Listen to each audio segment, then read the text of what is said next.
ಪಣತ್ತೂರಿನಲ್ಲಿ ಸುರಂಗದಲ್ಲಿ ಬೈಕ್ ಸವಾರರು ಹೋಗುವಂತ ಪರಿಸ್ಥಿತಿ ಇದೆ ಸರ್. ಕಡುಬಿಸನಹಳ್ಳಿಯಿಂದ ಪಣತ್ತೂರು ಮಾರ್ಗವಾಗಿ ರಸ್ತೆ ಹದಗೆಟ್ಟ, ರಸ್ತೆ ಟನಲ್ ರೀತಿಯಾಗಿದೆ. ಟನಲ್ ಒಳಗಡೆ ನೀವು ಕೂಡ ಟ್ವೀಟ್ ಮಾಡಿದ್ದೀರಿ. ಡಿ ಕೆ ಶಿವಕುಮಾರ್ ಅವರ ಹೊಸ ಟನಲ್ ಇದೆಯಲ್ಲ, ಮುಂದೆ ಆ ಟನಲ್ ಕೂಡ ಗಾರ್ಬೇಜ್ ತುಂಬಕ್ಕೆ ಆಗ್ಬೋದು.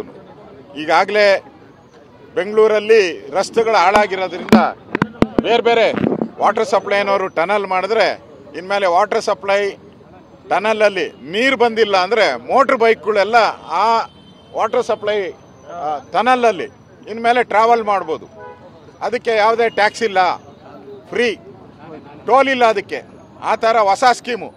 ಅದು ಮಾಡಲ್ ಏನು ಅಂತ ಹೇಳಿದ್ರೆ, ದಯವಿಟ್ಟು ನಮ್ಮ ಮಾಧ್ಯಮದವರು ಜನರು ಯಾರು ಈ ಕಾಂಗ್ರೆಸ್ ಅವ್ರ ಮೇಲೆ ಬೇಜಾರು ಮಾಡ್ಕೊಂಬೇಡಿ ಪ್ಲೀಸ್.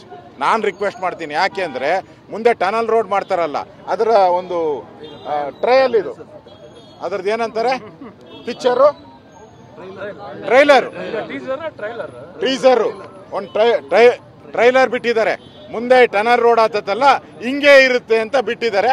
ಅದನ್ನೆಲ್ಲ ದಯವಿಟ್ಟು ಯಾರ್ಯಾರು ಈ ಟನಲ್ ಲಾಲ್ಬಾಗಲ್ ಟನಲ್ ಮಾಡ್ತೀನಿ ಅಂತ ಹೇಳಿದಾರಲ್ಲ, ಅದರ ಎಕ್ಸಾಂಪಲ್ನ ಅಲ್ಲೋಗಿ ನೋಡ್ಕೊಂಬನ್ನಿ. ಎಲ್ಲಿ? ಪಣತ್ತೂರಲ್ಲಿ ಪೈಲಟ್ ಪ್ರಾಜೆಕ್ಟ್ ನಡೀತಾ ಇದೆ. ಪಣತ್ತೂರಲ್ಲಿ ದಯವಿಟ್ಟು ಅದನ್ನ ಹೋಗಿ ನೋಡ್ಕೊಂಬನ್ನಿ. ಅದು ಓಕೆ ಆದರೆ ಆಮೇಲೆ ಇಲ್ಲಿ ಯಾಕೆ ಅನ್ನೋ ಪ್ರಶ್ನೆ ಬರಲ್ಲ. ಇದನ್ನೆಲ್ಲ ಕೊಟ್ಬಿಡೋಣ ಆಮೇಲೆ ಅವ್ರಿಗೂ. ಅಲ್ಲೂ ಹೆಂಗಿರ್ತತೋ ಇಲ್ಲೂ ಹಂಗೆ ಮಾಡೋಕ್ಕೆ ಹೇಳೋಣ ಅವ್ರಿಗೆಲ್ಲ. ನಾಚಿಕೆಗೇಡಿನ ಸರ್ಕಾರ ಇದು, ನಾಚಿಕೆಗೇಡಿನ ಸರ್ಕಾರ. ಇವತ್ತು ಫುಟ್ಪಾತಲ್ಲೆಲ್ಲ ಓಡಾಡ್ತಾ ಇದ್ದಾರೆ. ಫುಟ್ಪಾತ್ಗಳೆಲ್ಲ ಹಾಳಾಗಿ ಹೋಗಿದೆ, ಬಿದ್ದೋಗಿದೆ.